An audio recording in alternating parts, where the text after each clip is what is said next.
The county morgue can be a pretty grim and depressing place, especially on such a slow and boring day. Even the simplest thing as a routine autopsy can produce results so shocking that a seasoned mortician can have their lunch jump back into their throats. Before the mortician lay an average height, lanky, pale man. The skin of his face is pulled impossibly tight from scarring. His eyes stared blankly at the ceiling, never able to close. His mouth is permanently ripped into a smile across his face. This is Jeff, also known as Jeff the Killer. And you're wondering, why is Jeff dead? It could be argued that his killing spree has finally brought him to an end. The police finally closed the case on the most twisted mass murderer the world had seen. Maybe karma stepped in and sealed his fate. All are true. Homicide, plain and simple. Cause of death, severe blood loss due to disembowelment. No man can die in a burning building and not get burned, Frank. Well, look at the guy's face, Eli. Does he look like a man anymore to you?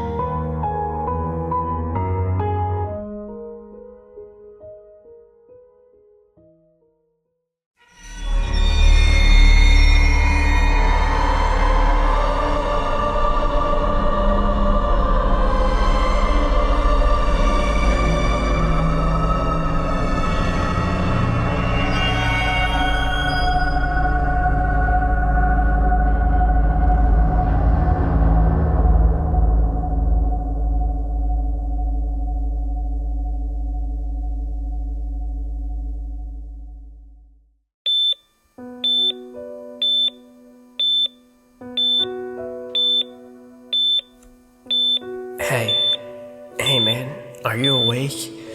Yeah, I am. What? Can't sleep. I never could in a hospital bed like this. Yeah, sorry. Well, hey, what happened to you anyway? I mean, why are the bandages all over your face? I was burned. Jesus, man. That has to fucking suck. How? Doesn't matter anymore. You know? What about you? Oh man, I don't have any burns, but you probably can't see that, huh? I was in a bit of a car wreck. Got my leg caught and broke it. I say I'm fine, but the doctors want to keep me in an OT. So, you can't move at all? What? No, I'm kinda stuck to this lifting thing in the heart monitor. Why? Good. Dude, what are you doing? Should you be getting up? You're a burn victim, man. Have you ever seen a burn wound before on someone's face? Holy fuck, what are you doing? Nurse! Nurse! Why does everyone scream at my face? Doesn't anyone find it beautiful anymore? Are you crazy? You can't do that to an IV! You're gonna kill me! You'll kill me! Did you ever have that little feeling that you know you really shouldn't do something, but you really just can't help yourself? No! No! Help! Go to sleep. Doctors and nurses found the patient with a piece of duct tape over his mouth to prevent him from screaming or calling for help. The poor man's stomach had been ripped open by what the coroner's report would later reflect someone's bare hands. Finger painted above his bed in red. I'll be waiting. Go to sleep.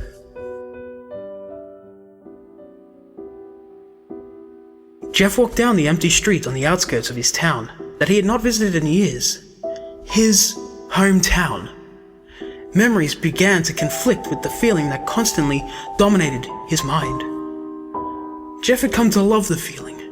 It was a subtle pulling now, a small tugging at the back of his mind, reminding him that he had something to focus on, that soon he would need to spill more blood. He walked along the sidewalk, past a bus stop, This was the same bus stop that he had a fragmented memory of. A sound of wheels on concrete, a bully, knives, the feeling. The feeling was growing stronger, but the fragmented memories were coming together. Jeff remembered Randy. More accurately, Jeff remembered the hatred that he had for that boy. Randy had destroyed his family, his face. Randy had broken him. Randy was to blame, and Jeff would have killed him again if it were possible. Jeff stopped. He was home. He noticed a condemned sign posted by the city on his door. The house looked vacant and derelict from the outside, but Jeff picked up the key they always kept under the rug, which was now covered in a blanket of dirt and dust.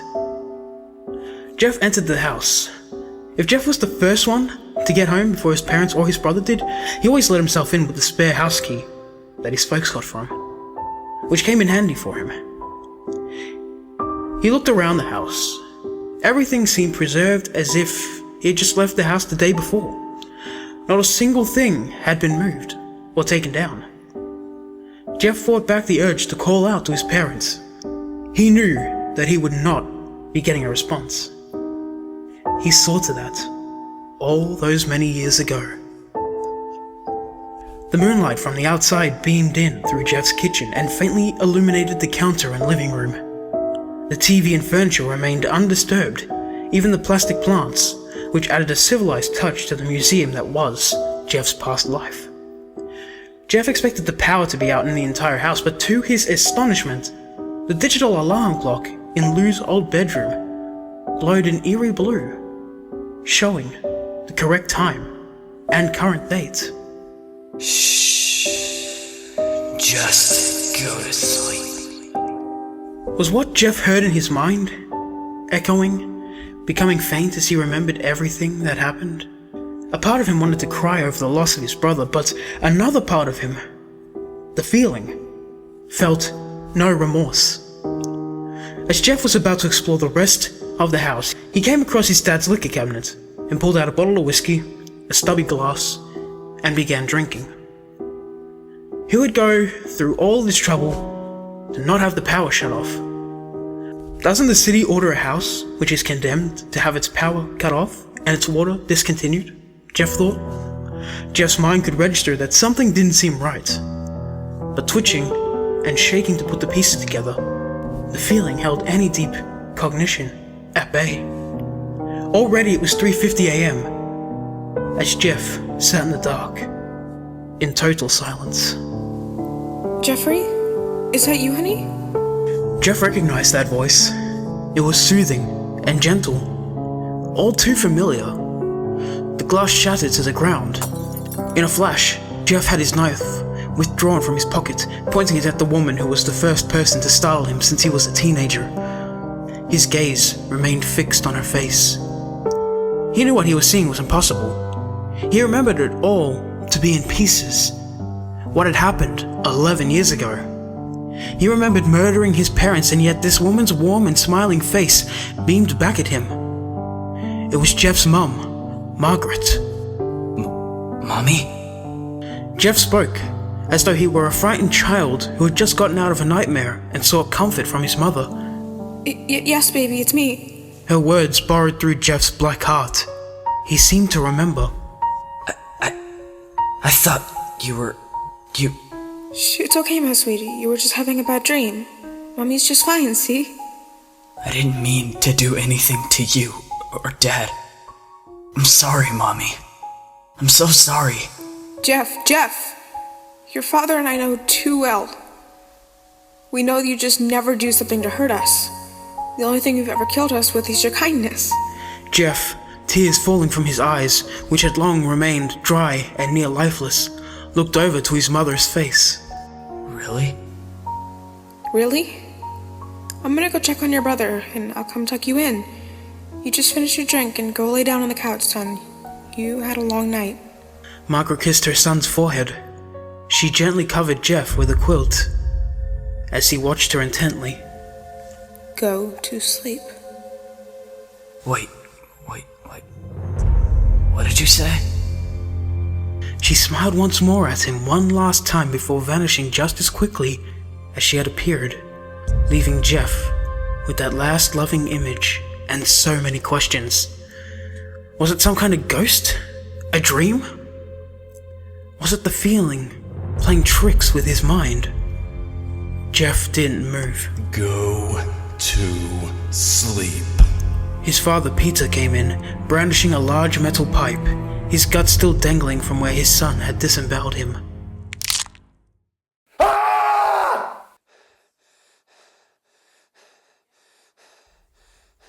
Jeff woke up screaming, gasping. He was alright, but he was still in his house, and everything was in place. He rolled off the couch, wiped the sweat from his face. It was obvious Jeff was going insane.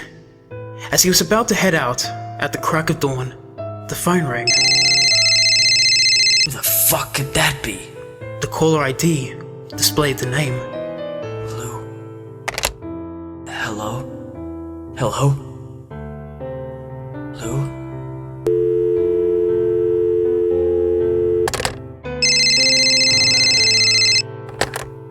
Hello?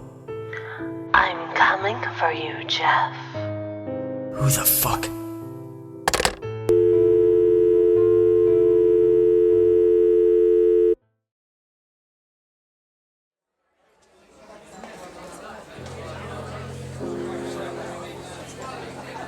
Jeff sat in the darkest corner of a dimly lit biker bar.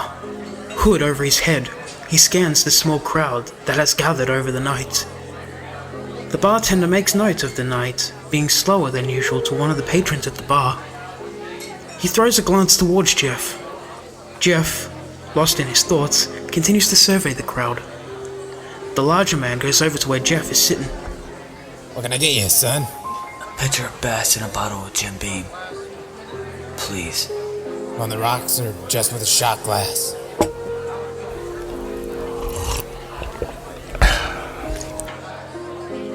Fuckers. All of them. Not a single one worth the spit they're drinking.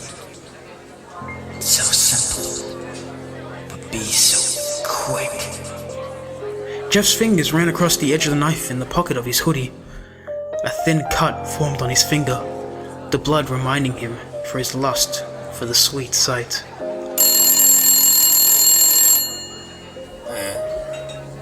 Who? Hold on, I'll see if he's in. Phone call for a Jeff. I'm looking for a Jeff. Here, don't take forever. We need this phone. Well, who is it? Hey, hello? Hello? Hello? Hello? No response. However, Jeff did find out who was calling him. At the end of the building, a beautiful woman who was wearing a blind man's sunglasses and dressed in all black looked over at Jeff, grinning maliciously, taunting him, her iPhone glowing in her hand. She waved at him with a teasing smirk across her face. She left a few dollar bills on the bar counter and walked off with her phone. By the end of the evening, Jeff was in no shape to go back to his hellish home, so he stumbled out of the tavern and checked into a ratty motel for the night. Once inside, a beautiful woman in a red dress, leaving very little to the imagination, approached Jeff. Hey there, sweetie. Looking for something? I think I can help you find it. Oh, really? Maybe I could. If you have $50 on you. Jeff withdrew his hands from his hoodie, which he had been using to keep them warm from the chilled night air. He placed his finger in his mouth, his teeth pulling the cut he had made earlier wider open. The blood on his tongue reminded him that the previous dark-haired woman had distracted him from choosing a target at the bar, reminding him that the blood of this woman might just do for revenge. Jeff tossed the hooker a Benjamin and they both went into his room.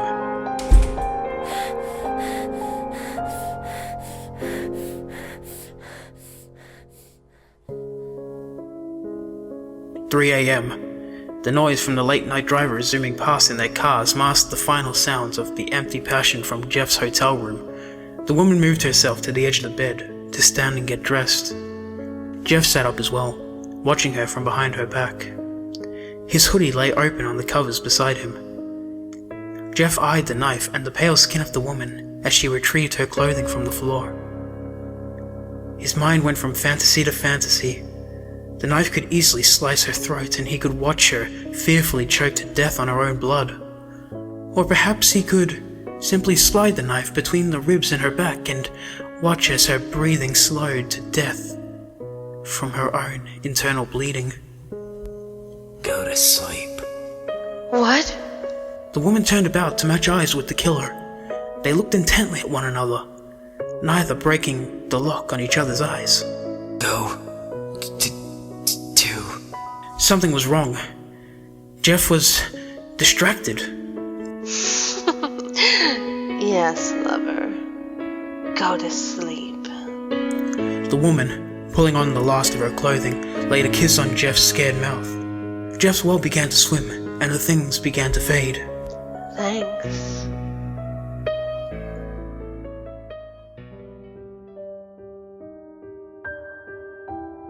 Go to sleep, huh? Jeff sat up with a start. He grabbed at his jacket till he realized that it was no longer on the covers next to him. He was also no longer on the covers. Jeff glanced about in all directions. He was again fully clothed, but in the kitchen of his own home. As far as Jeff could gather, he must have been brought here again, or the feeling was really getting to him. Was all of the other day a dream? Was he really in this house the whole time? Jeff searched for the voice that had spoken to him, exacting to see his mother again, or his decomposing father, but the voice came from a younger man, bottle in hand and covered in rags. The young man glanced up at Jeff. It was... Lou? Lou? I can't believe it. Believe it, bro. Man, my side still hurts like a motherfucker after you stabbed me. But there's one thing you forgot. If you're going to stab someone, let alone your own flesh and blood, do it in a vital area, not in a non-vital, dumbass. Jeff was almost lost for words. This is impossible. Of everyone that Jeff had killed over the years, he could remember Lou. Lou looked at him in the eyes when he died. Jeff remembered sliding the knife between Lou's ribs. He remembered the blood on the walls in his hands as he ran out of the house. Lou didn't scream or cry. Lou just watched Jeff as he died, as if he was expecting this to happen. Jeff remembered the feeling left him completely for the last time at that point. He remembered the feeling of regret. Lou, I'm sorry I tried to kill you, but how did you... How did I stop myself bleeding, you ask? He got up, still staggering from the tequila he was drinking, lifted up his shirt and showed his brother the place on his side.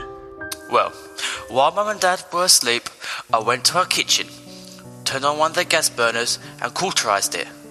A little something you learn from watching a few episodes of ER, House and some other those medical shows you come across. It hurt like hell, but I'm alright. I didn't mean... Jeff, it's alright. I knew you were just fucking with me. Remember when you kicked those guys' asses for me, bro? That's when to kill. Not to kill your own brother, but it was an accident. You didn't mean to stab me, don't worry about it. So, you forgive me? Dude, of course I do. Stop worrying for God's sake. There is nothing in the world that would stop me loving my brother. Love you, buddy. I love you too, Lou. Hey, well, I got things to do. I'll see you soon. Yeah, of course. Soon. With that, lost in what he could have said, or what he could have done, Jeff stood. He met eyes with his brother again. Thoughts filled his head thousands at a time. Had his mind not broken so many years ago at Billy's party, he might have been able to make sense of them. He might have been able to ask the questions that were still burning inside him. He might have been able to feel something more than just the memories of what his emotions should be, but he couldn't. Jeff simply nodded, turned his back, and began to walk out of the house and onto the next location. Lou saw Jeff depart into the night until his white hoodie faded from view. But you sure as hell aren't gonna love what's in store for you, you son of a bitch.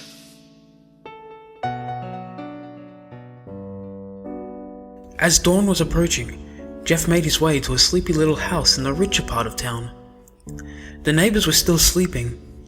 Those who were getting ready to go to work at this time of the morning barely noticed Jeff, nor did they pay any attention to him. They thought he was just a regular visitor or a random neighbor. Jeff hopped the fence of the house that he had been laying eyes on and made his way into the basement from outside. In this neighborhood, you could expect a very low crime rate, and everyone who lived there were honest and trusted everyone. But from Jeff's point of view, this was the perfect chance to satisfy the feeling. 322 Wilshire Boulevard. The owners of the house, a young couple, were looking for a babysitter at the last moment to watch their 4-month-old baby. Luckily enough, they did find someone at such short notice. The babysitter was a sweet 14-year-old girl, Victoria, cheerful, friendly, and kind. The baby boy was sleeping like a rock. After a bath, fresh diaper change, and changed into his baby clothes, the infant's head hit the pillow immediately thereafter. Several minutes later, Victoria receives a call on the house phone. Wearily, she answers. Hello?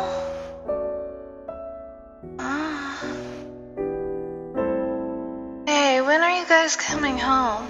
We'll be back around 10 o'clock tomorrow morning. I hope our son wasn't too much trouble. No trouble at all.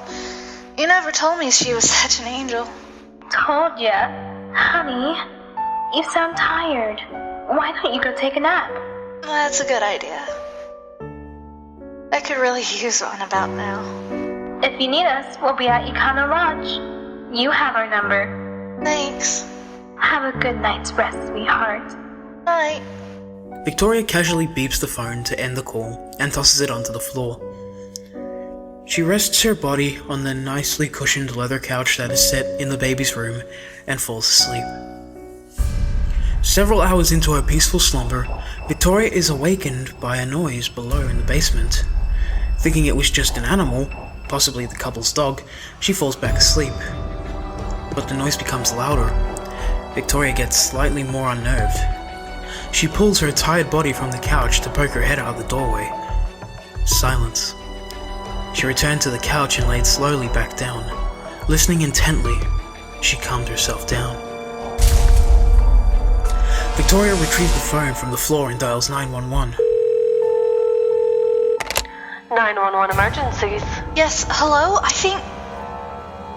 think someone is in the house. Ma'am, you're going to have to calm down. I can't understand you. Someone is in the house. Someone broke in.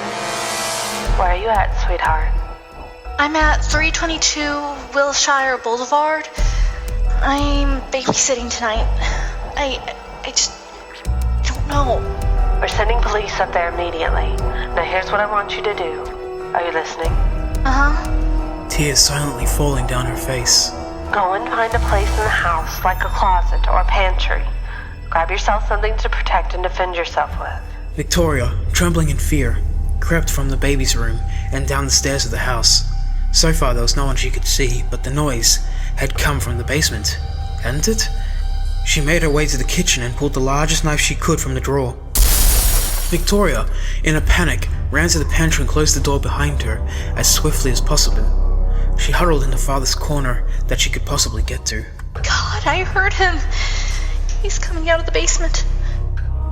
I heard... Help me, please. God, I'm so scared. I've got a meat cleaver. I'm in the pantry. Don't be scared, dear. I will stay with you on the line until the police arrive. In the meantime, you just hide. Who's all there with you? The baby. Oh God. I forgot.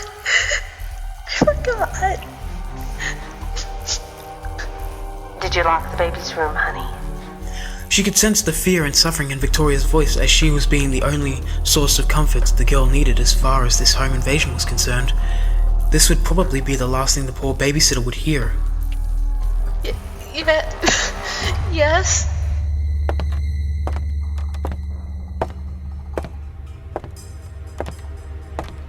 The baby will be all right. You just stay on the line with me. Police will be arriving shortly.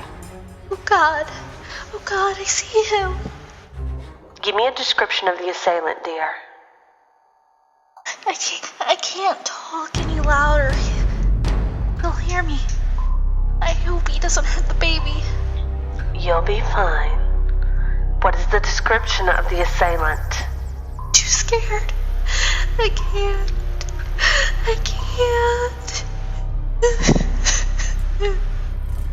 Is that where he went? Tell me, what does he look like? He's wearing black pants and a white jacket or something. I don't know. Just please help me. Jeff entered the baby's room. Toys littered the floor of the darkened room. A single beam of light crept through the slit between the curtains, cutting the room into two, separating Jeff between the infant. Jeff continued into the darkness and peered into the crib. Jeff eyed the child silently. Despite having a smile permanently carved into his cheeks, he seemed to be frowning. The infant began to cry at the horrific sight of the killer looming over him. Jeff placed the flat of his knife against the baby's face and watched as the reflection of his own grotesque features mockingly smiled back. Go to sleep for now, kid. When you see a bit more of the world, I'll be back to save you from it. Jeff picks up a stuffed bear from the floor around the crib to pacify the baby. The baby's hands grip at the soft plastic as Jeff turned his back and walked out of the room. At the Drury Inn in town, the married couple sat back to each other, both breathless and exhausted. They had been fighting since the moment that poor child's mother had put down the phone. The in-town vacation was supposed to help. It didn't. Maybe we should just go home then. At this hour, we still have the room for the rest of the night. I want to see my baby, Marco. Or would you prefer to just sleep in the car? The father stood. He had heard all that he cared to. He gruffly grabbed his keys off the nightstand and opened the door to the small hotel room to wait for his wife. She stepped through the opening and out to the car without a word. It was 5:15 when they left, and they were rushing home as quickly as they could. In the house, Jeff saw an approaching police light beacon and thought that it was all over. He stepped behind the curtain of the open front window and waited for the police officer to make his move. Police, can you open the door, please? Jeff inched through the shadows, closer and closer to the door. Another knock at the door. Hello? Is anyone home? If I do not get a response, I will have to break the door down. Hello? Jeff's fingers went back to the sharpened edge of his knife. Finally, it had been far too long since he was able to take a life. Far too long since he was able to taste blood. A creak from the closet door upstairs as the babysitter watched the scene unfold in front of her. Her trembling body drew cold as the realization that she would not be saved by this police officer like she so hoped. Oh God, the police are here. I think they're going to be killed.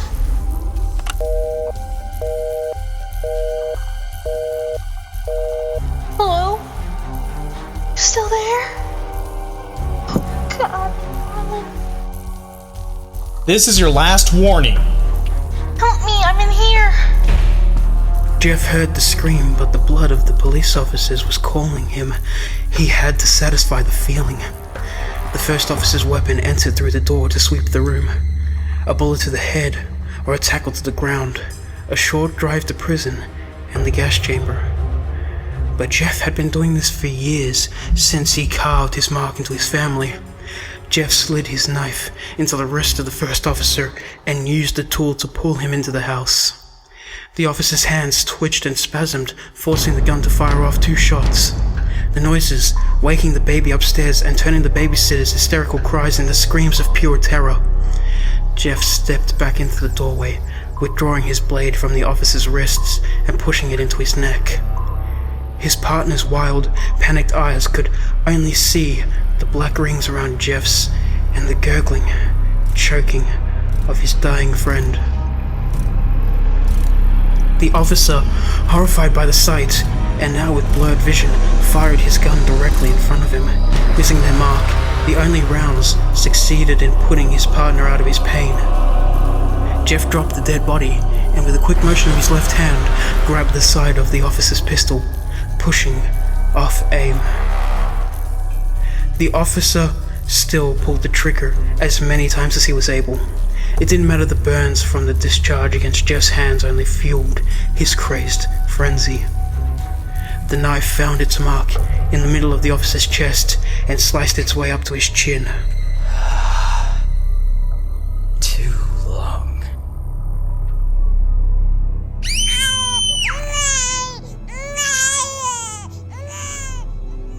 That's right.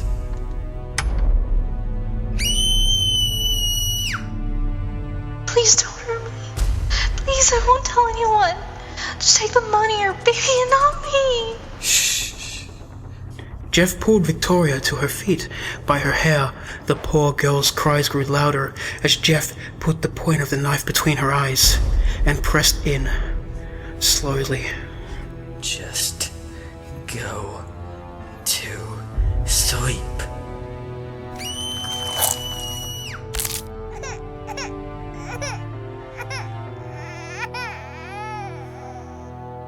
Quiet down, little guy, or am I going to have to make you quiet? Outside the house, the car pulls to a stop. The mother and father rush from the vehicle to the door. Frenzied, the couple has forgotten any issues that may have arisen over the past few days between them, and all they can see now are the red and blue flashing lights and the hear of the cry of their baby. They rush their way up the steps and into the baby's room. Immediately, out of maternal instinct, the mother picked up the child to comfort it and to assure herself that he was okay. However, despite her efforts, the baby continued to cry. The family collapsed to the floor together in an embrace.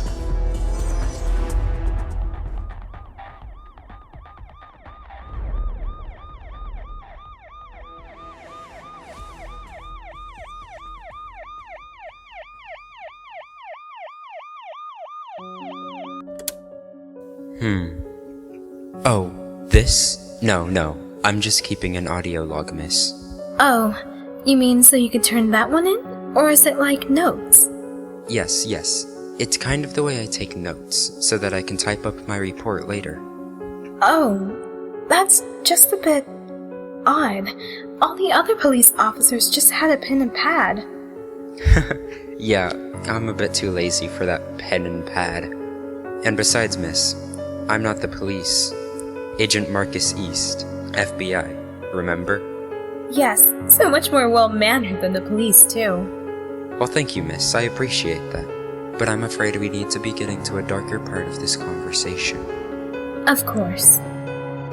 I'll try to make this quick, but for my recording and to confirm with you, I'm just going to go over the police reports here.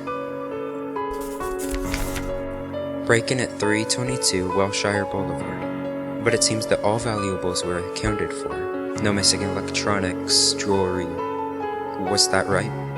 That's right, but there was a small amount of cash taken from the drawer in our bedrooms. $80, I think.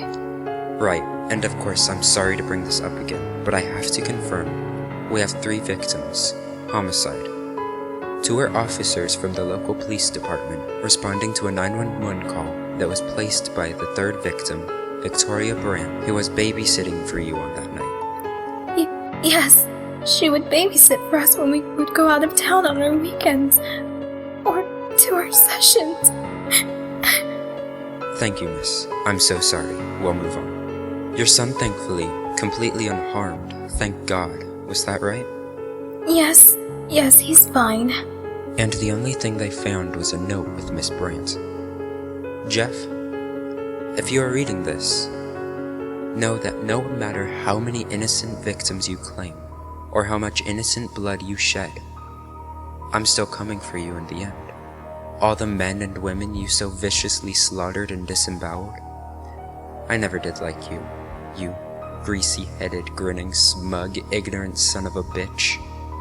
My black eyes may look like I'm void of vision, but I'm not stupid. Just remember, the night you creep into a poor girl's bedroom, you're gonna fall head over heels down the fucking stairs with your guts caught on the broken glass of the window that I smashed you into. Tonight when I reach you, evil will battle evil. Winner kills all, and the only one who will not get out alive is you. I'm coming for you. Signed, Jane the Killer. Miss, do you know a Jeff? Is that a friend, someone you've seen around the neighborhood? A name from somewhere in town? Miss Brandt's boyfriend, perhaps? Not at all. I don't know a Jane either. Of course. But I'm sure that the previous officers got any information about Jane. Have you seen anyone that might have been Jeff leaving the house? Heard from a neighbor where the man might be headed? No, Agent East, shouldn't you be more concerned with who wrote the notes than who it was for? Alright, you are. Right. You see, we've been tracking a son of a bitch named Jeff. Almost had him too, but like an idiot, I thought to let him wander off a bit too far. And something like this happens. If there wasn't anything else, miss, maybe I should be... Agent East, please, you have to find these people, this person, this murderer. 3 people died in my home, and God knows what he did to my baby. Ma'am, please, I assure you, I've been following Jeff for a while now. I'm going to find that son of a bitch. I'm sorry. He's been crying so often since last night. May I? Hush, little baby, don't say a word. Mama's gonna buy you a mockingbird. And if that mockingbird won't sing, Mama's gonna buy you a diamond ring.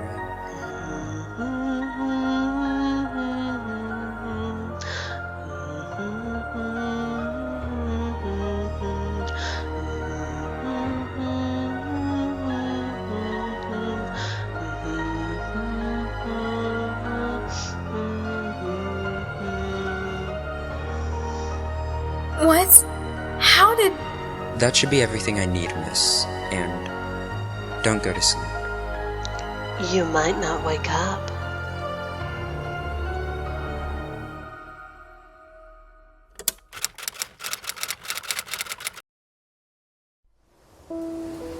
A light rain began to fall as the nighttime was quickly approaching. The wind and splashing from passing cars helped to clean off the now once again stained hoodie. The caked blood leaked off his clothing.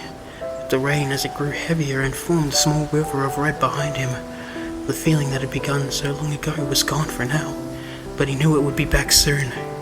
He could only think clearly for a short while, long enough for the pieces to start falling into place. This woman from the bar that knew his name, the hooker from the hotel that had knocked him out, the odd note that he found in the baby's room. Who could be following him? And if they really hated him so much, why didn't they kill him already? Fuck. Who the fuck is Jane? The feeling was inching back into his mind. More violence. More blood. He wouldn't be able to think soon. His hands returned to his pockets, the edge of the knife that he had already cleaned and sharpened to a razor's edge. The feeling would be too much soon. He needed help, and maybe now there was finally someone who could help him. Jeff needed to return back home.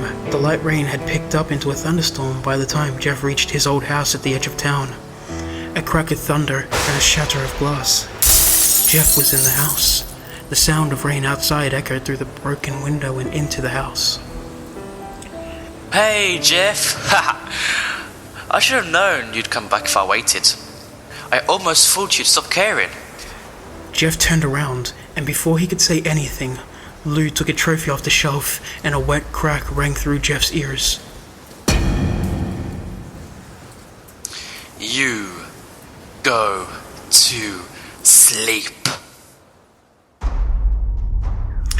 Jeff's world went black. Jeff woke up in a living room full of industrial tools and assorted drills, knives, and hammers. The room seemed to have been built like a class for anyone who wanted to go into carpentry. Where the hell am I? I've been waiting a long time for this, Jeff. Lou responded, but it wasn't in his male voice. It was a female voice. Jeff saw as Lou's features evaporated from his face, peeling off him in a thick cloud of smoke, the young male's skinny frame transforming into the luscious curves of a woman in a tight black dress, with oddly only solid black orbs for eyes. Pouted lips smirked at him with a familiar, teasing smile. You're that bitch from the bar. Jane turned on a utility light, gripped it, and turned it towards herself. Her skin was pale like a corpse and contrasted by the curled, raven hair that fell to her mid-back. In a way, she was a beautiful woman, but the air about her seemed to be as ugly and dark as the aura that surrounded Jeff. I told you I would be coming for you in the end. Oh, and did I mention? Your brother fit me like a glove.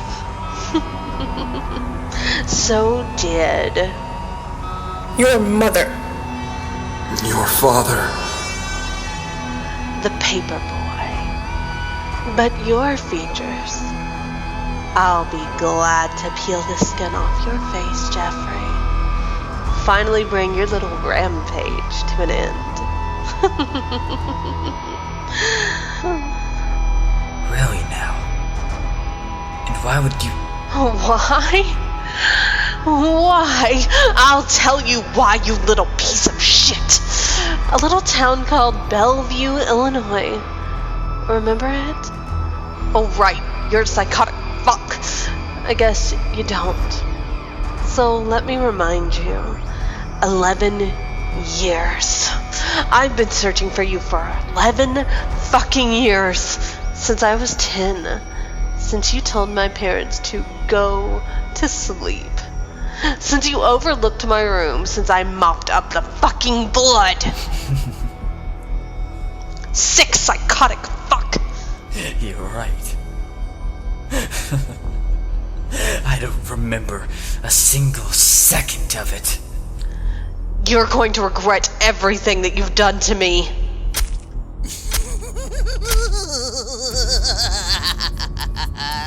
You missed my throat.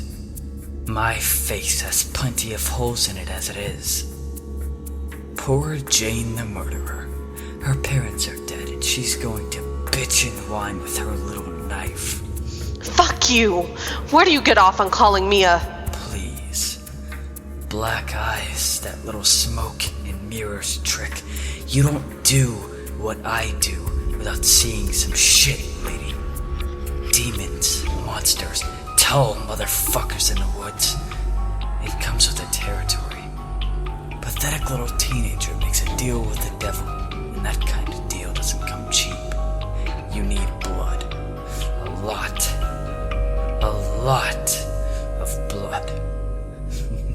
Blood leaked out of Jeff's mouth, dripped onto his chest and arms, granting him just enough wiggle room to split his hands out of his restraints and vaulted his foot to Jeff's stomach, kicking the woman to the ground.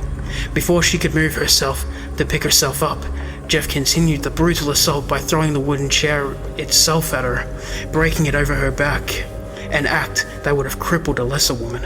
I like your playpen, Jane. Taking a fistful of Jane's hair, Jeff began dragging her to a wooden table at the edge of the room. In her daze, her only thoughts were that she didn't go as she had envisioned it for so many years. In her daze, her only thoughts were that this didn't go as she had envisioned it for so many years. Her only thoughts were to panic. Really? You couldn't have caught me at a better time. I've been so hungry for this and your blood since I saw you in that bar. As he forced her arm into place, Jeff couldn't help but marvel at how her arm seemed to be made for the metal vise. It fit perfectly, almost like it was made for this form at the start. The sound of snapping bones and torn muscles from the woman's wrist echoed through the home. Jane frantically gripped in all directions, reaching for a tool of some kind, anything she can use to escape her unbearable pain. The first handle that she can find, she clamps her hand around and swings with all her strength at Jeff's legs. Jeff fell to the ground from his shattered bone. Bewildered, Jane inspects the hammer that she now has clamped tightly with her left hand. Wonder quickly gave way to pain, and she was snapped back to reality. Jane desperately clawed at the vise, untwisting it as quickly as she could to free her mangled hand. She stared at the now useless appendage. The device had applied so much pressure that it split the skin and crushed every bone, leaving her wrist looking like a broken balloon full of jello. Fucking bitch.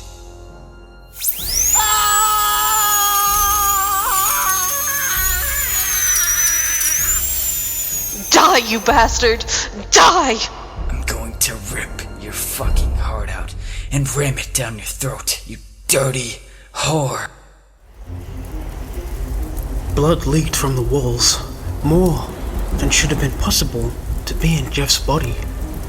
The thunderstorm outside the walls of the house churned the skies above, the clouds forming an opening.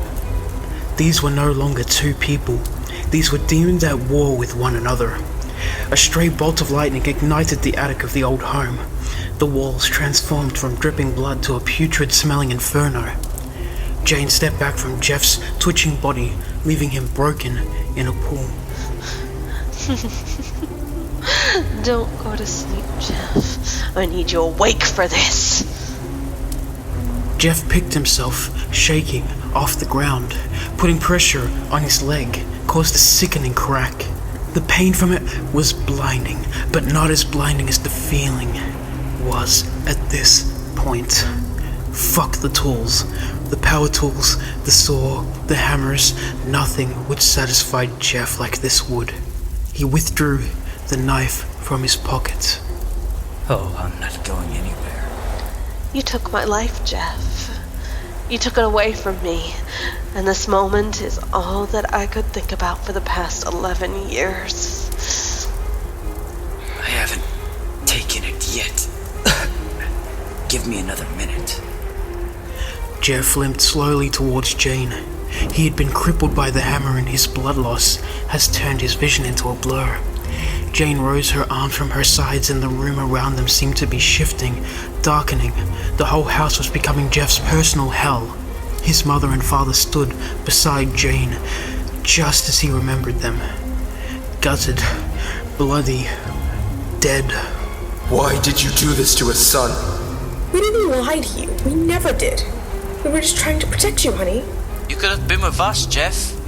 We're happy and safe where we're at, bro. But sadly, you'll be cleaning toilets in hell. Cut after cut from his own family. They surround him, chanting, cutting him deeply with saws and screwdrivers from the carpentry house of horror. Jane laughed in Jeff's face.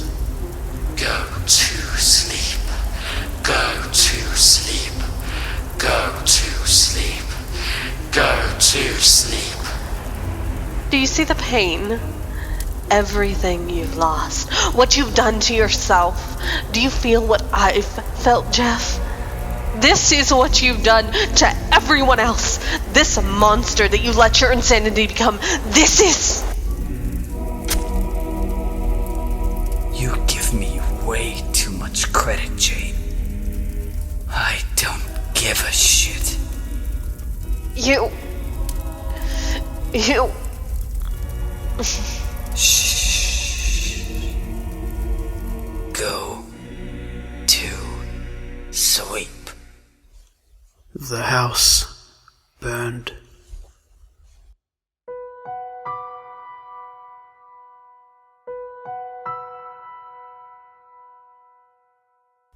On a cold metal slab of the morgue, before the mortician lay an average height, lanky, pale man. The skin of his face is pulled impossibly tight from scarring. His eyes stared blankly at the ceiling, never able to close. His mouth is permanently ripped into a smile across his face. This is Jeff, also known as Jeff the Killer. Homicide, plain and simple.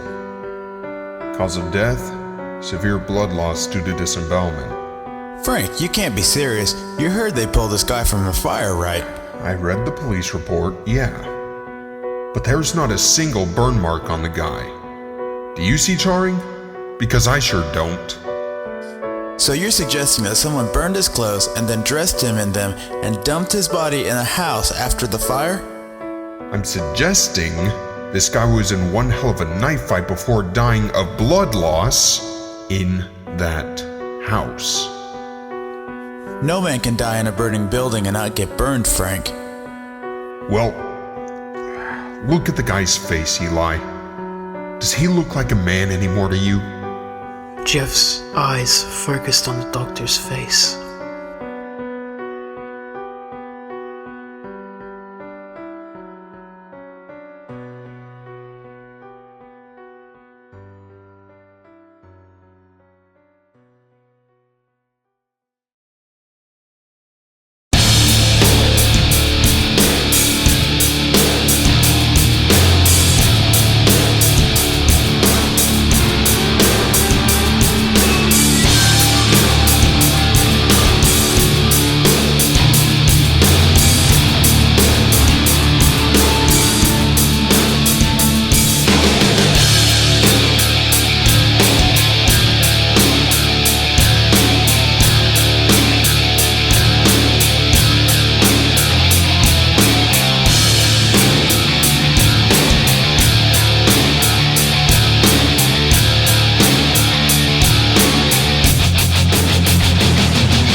Nine months later, again in the cold, lifeless morgue, with two of the most criminally insane humans ever to walk the earth.